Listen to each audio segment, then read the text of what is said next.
안녕하세요. 50대 중반 나이에 이혼을 준비 중인 사람입니다. 10개 물속은 알아도 사람 속은 모른다더니 20년 넘게 부부로 살 비비고 지낸 남편을 이렇게도 모르고 살았을까 싶은 생각이 드는 요즘입니다. 이 일을 알게 되고 이혼까지 준비하는 과정이 8개월이 넘어가고 있는데요.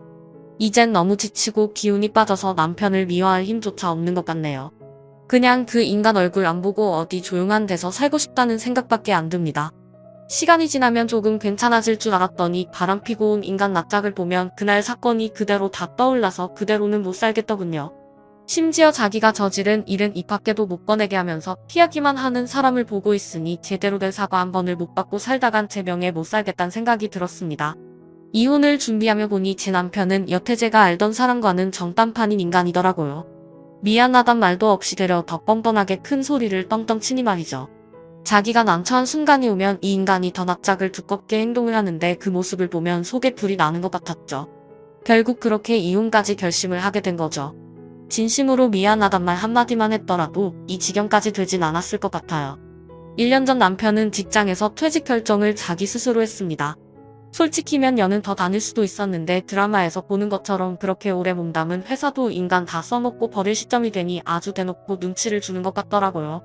사업 기획으로 잘 나가는 팀에 있던 사람을 이상한 전선팀으로 보내서 관리 정도만 시켰던 것도 나가라는 신호였겠지만 그땐 준비가 안 돼 있던 터라 남편은 버틸 수밖에 없었죠.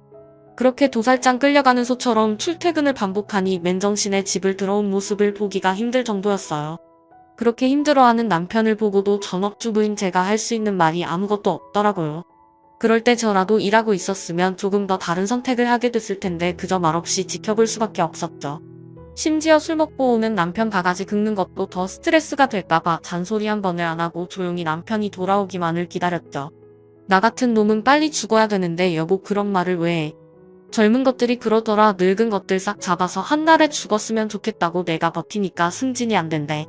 당신 많이 힘들면 정리해. 그만두면 당장 어떨 건데 방법 있어? 다른 방법이라도 생각해보자고. 그 회사 아니면 우리 죽는 것도 아니잖아. 그런 소리 하는 사람 무시해. 당신이 한번 해봐. 그렇게 무시할 수 있으면. 그 뒤로부터 남편은 더 힘겨워하는 게 눈에 보이더군요. 어쩐지 저에게도 정 떨어졌다는 느낌이 들었는지 자꾸 피하는 게 느껴지더라고요. 당신 언제 들어와? 저녁 해놨는데 빨리 와서 먹지. 나한테 신경 쓰지 마. 날로 예민해지는 게 느껴졌어요. 이러다간 회사도 집도 남편이 마음 붙일 때 하나 없이 살 것만 같더라고요. 어떻게든 남편이 회사에서 정리하고 나올 수 있도록 저도 방법을 궁리하게 됐죠.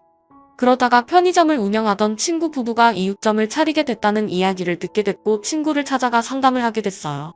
남편에게 대책 없이 제안을 하는 것보단 뭐라도 제가 알아보고 말하는 게 좋겠다고 생각을 했죠. 그렇게 친구 부부를 만났고 한참 이야기를 하다 보니 남편과 제가 돌아가면서 편의점을 지키는 방안으로 하면 수익은 충분히 낼 수 있다면서 괜찮을 거라고 하더군요. 두 사람의 조언은 아르바이트 없이 저희 둘이서 관리를 잘하면 될 거라고 했어요. 매일 지키는 일이 피곤하긴 해도 인력비를 줄이면 돈 나가는 부분이 적어서 괜찮다고요. 전 그 얘기를 듣고 앞으로 뭐라도 해보자고 제안했죠. 또 술에 취해서 들어온 남편은 몸도 가누지 못한 채 누워서 성의 없이 미쳤네 이제. 여보 회사 퇴사해. 우리 같이 뭐라도 해보자고. 진지하게 들어봐. 옆동 사는 내 친구 있잖아. 편의점 하나 차렸는데 잘 돼서 벌써 2호점 준비 중이야. 노하우도 잘 알려주고 할 사람이 있으니까 한번 해보자고. 집에서만 있었는데 뭘 안다고 그걸 해. 당신 괴롭다니까 방법 찾아서 온 거잖아. 나도 지쳐. 그렇게 저는 다시 심기일전해서 뭐라도 해보고 싶었는데 평생 회사 생활만 한 남편은 의외로 저보다 더 겁이 많더라고요.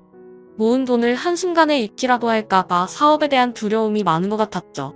그런데 회사에서 지방으로 마지막 관령을 내는 시점이 오고야 말았고 결국 남편은 퇴사하고 나와 제 의견을 따라 편의점을 시작해보기로 했습니다. 아마 우리 둘이서 머리 맞대고 했더라면 못했을 수도 있지만 친구가 자기 일처럼 창업 시작부터 모든 걸 도와줘서 덕분에 좋은 위치에 편의점 운영을 시작해볼 수 있게 되었죠. 퇴직금으로 무리해서 일을 벌이기보단 차근차근 해볼 수 있는 일이었으니까 열병 정도밖에 안 되는 작은 규모였어도 우리의 일이라 생각하니 가슴이 벅차더라고요. 남편도 걱정했던 것보다 훨씬 더 긍정적이고 적극적으로 본인의 일이라 생각하며 하더라고요. 혼자서 10시간 이상을 지키고 서 있는데 너무 무리하는 것 같아서 제가 더 돕겠다고 했는데 혼자서도 충분히 괜찮다면서 파악할 동안만큼은 한번 다 해보겠다고 하더라고요. 그래도 남편이 전과 같은 스트레스 없이 주인이 되니 더 책임감을 갖고 해내는 것 같아서 저도 남편만 오면 덜컹하고 내려앉던 마음이 조금씩 안정감을 찾는 것 같았죠. 모든 것이 안정기에 접어들 즈음 남편이 아르바이트를 구하고 싶다고 하더라고요. 친구가 해줬던 친구도 그렇고 초기부터 인력비를 쓰다 보면 수익이 나기 전부터 힘들 수 있다고 해서 남편에게도 조금 더 해보길 권유했죠. 그런데 남편은 여보 내가 이날까지 일한 걸 생각해봐. 나도 조금은 쉬고 싶다고. 우리도 이제 여유가 져도 될 것 같은데. 그래도 초반부터 아르바이트 쓰기 시작하면 나가는 돈 만만치 않을 거야. 그리고 믿을 만한 사람인지 확인도 어렵고 나는 불안한데 당신이 계속했으면 좋겠어. 내가 구해볼게.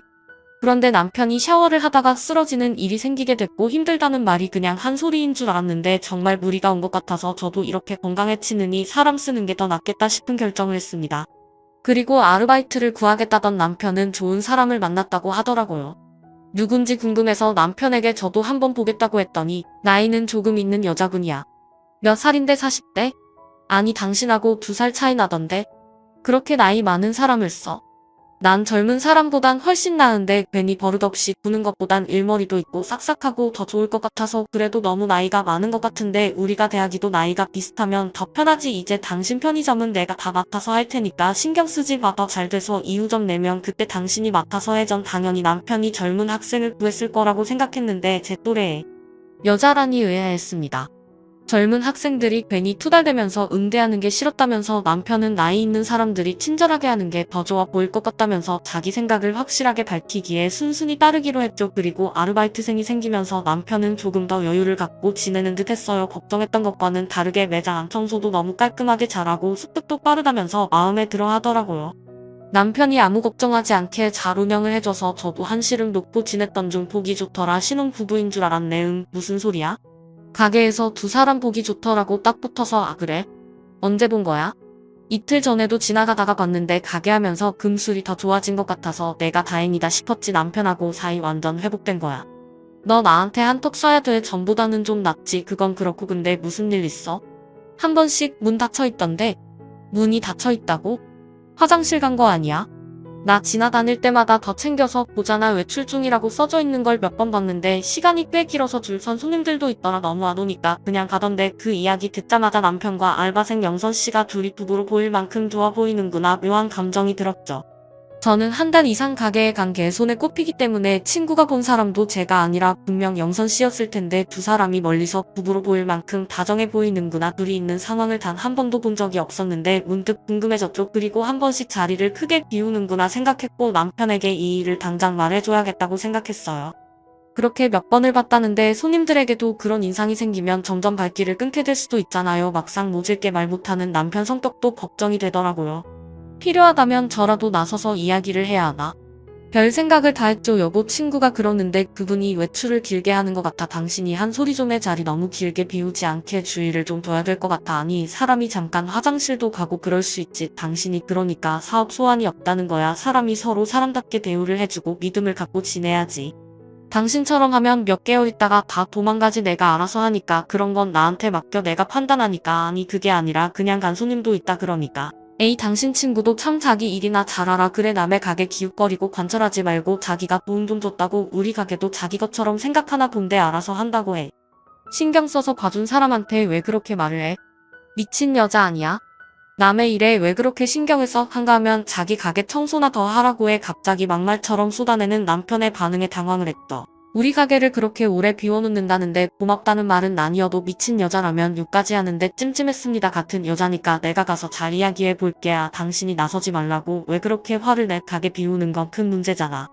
그렇게 스트레스 줄 거면 오지도 마네. 돈으로 차린 내 가게니까. 내가 망하든지 문을 걸어 잠그든지 신경 끄라고. 알았어. 그냥 조심해달라고 말 한마디도 못해? 내가 다 안다고. 내가 허락했어. 이미 알고 있었다는 거야. 그럼 가게를 20분 이상 비워도 괜찮다고? 왜? 시끄러워. 끊어. 그녀를 보호하면서 자기가 모든 책임을 지겠다며 소리를 지르는 걸 보니 2사람이 어떤 관계인지 의심을 거둘 수가 없겠더라고요. 요즘은 핸드폰으로 가게 내부를 CCTV를 실시간으로 볼 수 있어. 남편 핸드폰으로 그 여자가 혼자 있는 모습이라도 봐야 직성이 풀리겠더군요. 밟고 나는 남편 반응을 보고 나니 의문이 더 커졌습니다. 솔직히 제 이야기를 듣고 주의를 시키겠다면서 신경을 쓸 줄 알았는데 자기도 이미 다 알고 허락했단 반응이 도무지 이해가 안 가더군요. 그뿐 아니라 이상했던 게 영선 씨가 아르바이트를 시작한 후로도 익숙해졌을 법도 한데 굳이 그 시간을 남편도 나가 있더라고요. 아르바이트를 쓰면 나머지 시간은 자기가 여유를 갖고 보내고 싶다더니 말과는 다르게 몸은 늘 그곳에 가서 부부처럼 보일 정도로 붙어서 지내고 있는 것 같았죠. 그리고 늦게 들어와 잠든 남편의 핸드폰에 CCTV를 돌려보는데 매장 내부와 창고에 마련된 3개 CCTV 중 창고 하나는 검은 화면이 돼 있더라고요. 솔직히 제일 중요한 곳이 재구물품이 있는 창고 아닌가요? 그 안에서 뭔가 갖고 나간다고 해도 모를 정도인데 그 중요한 곳을 꺼놓고 지냈는지 의심이 자꾸 더해져갔죠. 또 이 일을 남편에게 물었다가는 더 예민하게 나올 게 분명해서 전 업체에 전화를 걸었습니다. 그리고 거기서 돌아온 답은 사장님께서 신청해서 그쪽은 끊었어요 라는 답변이었죠. 이쯤 되니 남편과 영선 씨 사이를 의심하지 않고 넘길 수 없겠더라고요. 그 여자만 있는 시간에 몰래 가서 보기도 했고 남편과 단둘이 있는 모습을 스치듯 보긴 했지만 친구가 말해준 외출 중이라는 팻말이 붙인 날은 없더라고요. 아무래도 주변에서 누군가 계속 보고 있다는 생각을 하니 남편도 더 조심하는 것 같았죠. 그리고 저도 그 일로 계속 신경을 쓰다 보니 너무 정신적으로 스스로 달달 볶는 기분이 들어서 잠시 내려놓고 지내기로 했습니다. 그리고 남편이 일정이 생겨 시댁에 들러야 하는 날이 있었는데 마침 영선 씨도 8시면 마치는 시간이어서 그날은 제가 편의점을 지키게 됐죠. 가보고 싶었는데도 기어코 오지 말라며 말리는 남편 때문에 저도 손님처럼 스쳐 지나가는 것 외에는 내부를 속속 들이볼 수가 없었는데 이참에 잘 됐다 싶더군요. 그리고 창고를 들어갔는데 이상하게 초반에 잘 정돈돼 있던 위치가 달라져 있었고 과자나 음료를 놓는 선반이 벽 쪽으로만 돼 있어서 중간이 텅 비어져 있더라고요. 어쩐지 전보다 동선이 더 불편해진 것 같았는데 남편이 한 결정이려니 했어요. 그런데 CCTV 화면을 검은 비닐봉지로 씌워놓은 게 눈에 띄었습니다. 굳이 이렇게까지 여길 막아둔 이유가 대체 무엇일지, 가장 중요한 창고를 왜 안 보이게 뒀는지 오늘이 어쩌면 저에게 기회란 생각이 들어서 업체에다 연락해 창고를 볼 수 있게 해달라고 요청했습니다.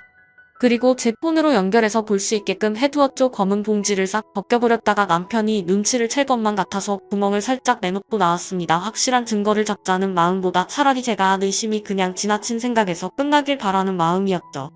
그날 이후로 저는 CCTV 화면을 손에서 놓지 않고 봤습니다. 다행히 거길 오가는 상황 외에는 특별한 건 없더라고요. 제 지나친 생각이었구나 하면서 남편에게도 괜히 미안한 마음이 들었죠. 그런데 그때 또 친구에게 전화가 걸려와서 너 어디야? 가게 없어? 난 집이지. 가게 잘 안 나가는데 왜 또 외출 중이잖아. 알바생 있는 시간이야.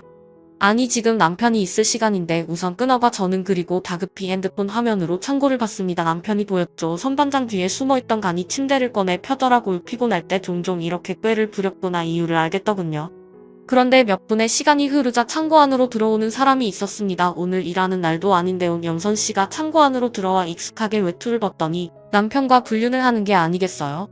화면 속에서 그러고 있는 둘의 모습을 보고 있으니 차마 눈을 뜨고 볼 수가 없겠더라고요.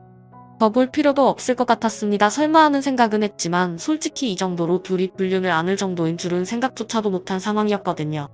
예측과는 전혀 다른 상황이 제 눈앞에서 생생히 펼쳐지니 손은 벌벌 떨리고 아무리 안 보려고 해도 짐승처럼 엉킨 두 인간의 모습을 계속 보게 되더군요. 그동안의 가게 앞에 붙은 외출 중의 의미가 바로 이런 의미였구나 싶었습니다. 그래서 그렇게 불같이 반응을 했구나. 계속 찜찜하게 남아있던 게 다 풀리더군요. 얼마나 제가 놀랐는지 턱 밑이 떨리기 시작하더군요. 떨리는 손을 겨우 잡고 저는 남편이 있는 편의점으로 향했습니다. 집에 하나 더 있던 스페어 열쇠로 외출 중 팻말을 냈다 땅에 던지고 둘이 깔깔대며 소리를 내고 한참 시간을 보내고 있는 창고로 들어섰습니다. 그 여자가 먼저 저를 보고 놀라 소스라치게 숨었고 남편은 갑자기 소리를 지르며 아니 여기를 왜 왔어. 저는 아무 말도 하지 않고 창고에 있던 선반을 다 끌어내어 그 안에 남편이 갇히게 했죠. 이미 모든 증거가 제 핸드폰 안에 있고 현장까지 덮치니 상황은 빼도 박도 못할 거라 생각했어요. 근데 남편의 반응은 너무 경악스럽습니다. 그래 그냥 한두 번 즐겼다 됐지. 참 당당하네. 남자들 한 번씩 다 그래. 다 그러니까 당신도 그래도 된다고? 부끄럽지도 않니? 여기서 외출 표시해놓고 창고에 숨어서 이러고 있는 게 그러고도 아빠 소리를 들을 수 있어. 이 정신 나간 놈아. 회사에선 나보다 더한 놈들 천지였어. 잘못했다고 안 해. 사과 안 하냐고. 안 해. 너도 능력되면 다른 놈하고 놀아. 그럼 되잖아. 잘못했다고 말하라고. 이 쓰레기야. 싫다. 왜 길길이 날뛰며 화를 냈죠. 제가 얼마나 정신없이 물건을 던졌는지 음료 수병이며 과자 봉지가 터져서 엉망인데도 남편은 꼼짝을 안 하더군요. 거기에 그 상황에 저더러 능력되면 다른 놈하고 불륜을 하란 말까지 하니 하도 어이가 없어서 더 이야기할 힘도 없다군요. 자기가 한번 미안하다고 숙이기 시작하면 계속 그래야 된다는 생각 때문인지 더 뻔뻔하게 낯짝을 들고 말하는데 기가 막히더군요. 그런 인간하고 무슨 대화로 풀 수 있을까 엄두가 안 났어요. 전 결국 그날로 이혼 소송을 준비하기 시작했고 다행히 제가 가진 영상이 크게 작용을 해 제 쪽으로 조금 더 유리하게 작용을 할 것 같더군요. 이 인간은 평생 제게 손톱만큼도 미안해하지 않을 것 같았어요. 미안하지 않은 사람에게 용서를 할 수도 없으니까요. 그날 둘의 미친 장면은 저만 이해를 못하는 광경이었던 것처럼 남편은 굴었고 저는 시댁 식구들 모두를 모아놓고서 이 장면을 보여줬습니다. 꼼짝 않는 남편 코를 어떻게든 눌러주고 싶어서요. 그렇게 긴 이혼 소송을 준비하면서 알게 된 사실이 또 하나 있었는데 남편과 불륜을 한 영선 씨는 나이가 너무 많아서 어디도 취직을 못하는 상황이었는데 남편이 일하는 조건으로 불륜을 제시했다고 하더군요. 어찌 보면 그녀도 피해자였죠. 입장 정리 확실히 해요. 아무리 그 인간이 당신을 이용했다고 해도 제 입장에선 상간년 소송을 할 수밖에 없어요. 정말 당했단 말이 진심이라면 확실히 행동해요. 사모님 방법을 알려주시면 그대로 할게요. 그래서 지금은 상간년 소송을 준비하던 영선 씨가 아예 남편 일까지 형사소송으로 신고를 하면서 더 확실하게 남편에게 박살 내줄 준비를 하고 있습니다. 끝까지 싸울 생각으로 가다 보니 이제 그 인간 입에서 잘못했단 소리도 나오고 매일 얼굴을 바꿔가면서 찾아오는데 차벽겹더라고요. 가증스럽고요. 그러다 또 달라지면 얼마나 뻔뻔한 소리를 뱉을까 이제 믿음도 없었습니다. 시댁에서는 그러더라고요. 이렇게까지 하면 저도 안 편할 거라고요. 나중엔 정말 후회할 짓이라 생각할지도 모르겠지만 지금으로선 제가 할 수 있는 최선을 다해 벌을 줄 생각입니다. 죄 없는 시어머니의 눈물 앞에서도 냉정히 마음 바꿀 생각 없다고 말했습니다. 현재 저는 친구 2호점 가게를 운영하면서 배워나가고 있어요. 위자료 받고 어느 정도 정리가 되면 저도 작은 편의점을 하나 운영해볼까 하고요. 하나밖에 없는 아이에게 이 일을 알리지 않았지만 부끄러운 아빠로서 아이 앞에 설 일은 없게 하려고요. 조금 긴 싸움이 될 것 같습니다. 그래도 정신 차리고 살았으면 좋겠네요. 저도 새로운 인생 준비를 잘해야겠죠. 긴 이야기 들어주셔서 감사합니다. 다음 사연입니다. 안녕하세요. 와이프와 싸우다 결론이 안 나 글을 올려봅니다. 저희는 결혼 5년차 30대 중반 부부이고 아이는 아들 하나 있습니다. 글을 쓰는 저는 남편입니다. 저희가 얼마 전 집장만을 했습니다. 대출도 꼈지만 무엇보다 처가댁의 지원이 있어 가깝수록 가능했네요. 감사한 마음으로 매달 지원해주신 돈의 이자라 생각하고 용돈 드리며 지내고 있습니다. 물론 대출도 있으니 열심히 갚으며 따로 저축도 하고 있습니다. 지난 주말 집들이로 저희 가족들이 방문을 했죠. 부모님과 형네애가 왔는데 다들 집 보면서 너무 근사하고 훌륭하고 잘했다 수고했다 했습니다. 그러다 저희 어머니가 이제 집장만도 했으니 둘이 너무 아끼지만 말고 재밌게 돈 쓰고 살아라. 우리는 젊어서 아끼기만 했더니 이제 돈 쓰는 방법도 모르겠다 하셨습니다. 기분 좋게 그냥 내하고 식사 잘 마치고 다들 집에 갔는데 와이프가 설거지를 하면 왠지 기분이 안 좋아 보이는 겁니다. 음식 장만은 제가 해서 와이프가 설거지 무슨 일이냐고 물으니 어머니 저 말이 기분이 나쁘다네요. 왜냐고 물었더니 집 사는데 보태준 건 우리 집이고 앞으로 갚아 나가야 될 것도 많은데 도움 한 푼 안 준 시댁에서 쓰고 살라느니 이런 말 하니까 그냥 듣기 짜증나서 누구는 안 쓰고 살고 심라양가에서 다 도움 줬으면 대출도 안 받고 쓰고 살 수 있었겠지. 그런 말을 왜 하신대. 약 올리는 것도 아니고랍니다. 제가 어머니가 약 올리려고 한 말이 아니라 그냥 당신 경험에 빗대어 얘기해준 거 아니냐. 너무 나쁘게만 듣지 마라 해도 아내가 전염된 애 툴툴거리며 화를 내더군요. 나중엔 저도 듣다가 짜증이 나서 형편이 안 돼요. 못 도와주는 걸 어떡하라고 계속 화를 내는 거냐. 그냥 한 귀로 듣고 한 귀로 흘리면 되는 거 아니냐 하고 화를 냈네요. 그랬더니 와이프가 처가댁에서 해주신 돈 그냥 돌려드렸잖아요. 이미 써버렸는데 어떻게 그러냐고 하니 한 달에 저축액 2배로 늘려서 그걸로 지원해 주신 돈 조금씩이나마 갚겠다고 합니다. 저는 어머니의 저 말과 그게 무슨 상관이 있는지 잘 모르겠지만 그렇겠답니다. 문제는 그렇게 하면 저희 부부와 아들은 정말 거지처럼 살아야 합니다. 와이프가 알뜰한 편이라 지금도 많이 안 쓰며 살고 있는데 저렇게까지 해버리면 의식주만 딱 해결하는 정도가 되어버립니다. 와이프에게 다시 뭘 바라냐고 물어보니 시댁에서도 똑같이 도와주는 거랍니다. 그래서 제가 형편이 안 돼요. 못 도와주시는 거 알지 않냐 되면 얘기해 봤겠지만 안 되는 건 어쩌냐 했더니 그럼 위에 말한 대로 결국 하겠다네요. 저희 어머니 말이 기분이 나빴어도 그게 굳이 저렇게 할 일인가요? 애초에 저는 저게 기분 나쁜 말인지도 잘 모르겠습니다. 어머니와 와이프의 소비에 대한 마인드 차이일 뿐인데 와이프 친구 중에도 유명한 욜로족 친구가 있어서 저희한테 아끼지만 말고 쓰고 살아라 영불외도 말하지만 와이프는 화내거나 그 친구 이해 안 되고 한심하다는 이한 적 한 번도 없습니다. 그냥 개개인 차이니까 하고 웃어 넘길 뿐이죠. 그래서 더 이번에 화가 난 포인트를 잘 모르겠습니다. 아직 저희 집과 처갓댁에서는 이 사실을 모르십니다. 와이프 마음을 돌리려면 어떻게 설득하고 해결해야 할까요? 추각을 올립니다. 많이들 오해하시는 게 저희 어머니가 자기에게 쓰길 바래서 그런 말 하신다고 했는데 그건 아닙니다. 짐작하시겠지만 저희 집은 넉넉하지가 못해서 결혼하면서 여태까지 보태주신 게 단 하나도 없습니다. 처가에서도 결혼할 때 보태주시려다가 와이프랑 제가 둘만의 힘으로 하겠다고 해서 일절받지 않았었습니다. 그러다 이번에 집 장만하면서 도와주시게 되었고요. 한사코 사양했으나 와이프가 외동딸이라 편히 잘 살길 바라셔서 그런지 귀엽고 도와주셨고 너무 감사하게 생각합니다. 제 돈이라 생각한 적도 없고 당연하겠지만 집 명예도 와이프입니다. 저희 집은 용돈이고 선물이고 일절받지도 않으시려 합니다. 면목 없다고요. 저희 생일이나 명절엔 용돈이라도 쌈짓도 모아 쥐어주시기만 합니다. 아무튼 그런 사정이라 저희 집에서도 늘 처가 되게 감사해하시고 죄송해하시죠. 해주고 싶어도 줄 게 없으니 글에 미처 못 썼지만 집들이 날도 저희 가족들이 한참을 처가 댁 칭찬과 감사만 하다가 끝났을 정도입니다. 별로 중요한 게 아니라 안 썼는데 많은 분들을 오해하게 해서 죄송하네요. 저희 어머니는 평생을 푼 돈이라도 벌겠다고 일하고 모으고 이러시다 보니 하셨던 얘기 같습니다. 항상 와이프가 맞벌이 하는 거 미안해 하시는 분이거든요. 당신 아들의 능력이 없어 며느리 고생한다고 맞는 말입니다. 평소에 그런 저희 가족과 어머니 성격을 잘 알면서도 저 말 한마디 꼬아듣고 굳이 어려운 길로 가겠다는 와이프가 이해가 되지 않아 글을 올려봤습니다. 다시 한번 잘 얘기해봐야겠네요. 와이프와 새벽에 맥주 한잔하며 얘기해봤습니다. 제가 혹시 처가 댁이 우리 도와주시느라 노후가 지장을 받으시거나 맘껏 돈을 못 쓰는 상황이면 와이프 말대로 돈을 돌려드리자고 했습니다. 와이프 말로는 처가 댁은 아파트도 몇 채 땅도 많이 가지고 계신 부동산 자산 가셔서 저희 도와주신 거 정도는 크게 부담되지 않으신다고 합니다. 저도 여유 있으신 것만 알고 이 정도로 많이 갖고 계신지는 몰랐네요. 자기도 맨날 처가 댁에서만 이것저것 해주시는 게 은근히 신경 쓰여왔던 것 같다고 시댁에서 못해 해주시는 게 알게 모르게 서운했는데 자신도 미처 못 깨닫고 있다가 터진 것 같다고 합니다.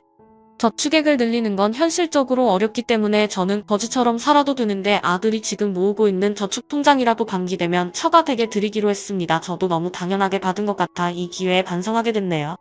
많이들 궁금해하셔서 적자면 저희 집은 6억짜리 수도권 아파트이고 저희가 결혼 전으로 모은 3억의 대출 1억을 받고 처가 댁에서 지원해 주신 돈은 2억입니다. 그 대가로 80만원씩 매달 드리고 있습니다. 그 외에 지원해 주시기 전에 드리던 용돈 20만원까지 하면 매달 처가 댁에 100만원 드리고 있습니다.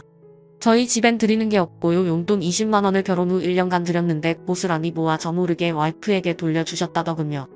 저희 어머니가 너 비상금 하라고 하셨답니다. 그러면서 진짜 용돈 주지 말라고 우리는 먹고 자고 하는 것밖에 안 하는 사람들이라 귀한 돈 줘봐야 잘 쓸 줄도 모른다고 하도 얘기하셔서 그 이후로는 드리지 않습니다. 생신이나 명절에 간간히 드립니다.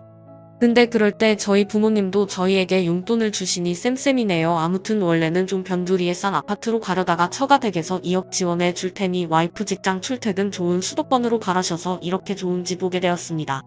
제 직장과는 좀 멀어졌지만 그런데 어떠한가요? 너무 감사한 일이죠. 저는 회사원이고 월급은 이것저것 합쳐 400 후반 정도 됩니다. 와이프도 회사 다니고 연봉이 잘 안 오르는 직종이라 100중 후반 정도 받고 있습니다. 아무튼 모으는 돈은 적금 통장이 만기되는 대로 처가 댁 드리기로 했습니다. 받아주실지는 잘 모르겠네요. 많은 분들이 시댁에 상처가 많아 저희 어머니를 욕하시기도 했는데 세상엔 정말 며느리 걱정도 해주고 비록 해주는 건 없지만 항상 미안해하고 고마워하는 시댁도 있다는 걸 이 자리를 빌어 말씀드리고 싶네요. 물론 시금치도 싫어질 정도로 지긋지긋한 시댁도 많지만요. 그런 분들은 힘내시길 바라겠습니다. 다들 행복하게 사시길 바랍니다. 감사합니다. 오늘의 사연은 추가의 사연의 후기까지입니다. 어머니의 말 한마디에 기분이 나빠져서 친정에서 보태준 돈을 다 갚겠다는 한해 그래도 대화가 잘 되어서 다행이라고 생각이 드네요. 쓴 이 말대로 개판인 시댁도 많지만 그러지 않은 시댁도 있다는 거 알아주시면 감사하겠습니다.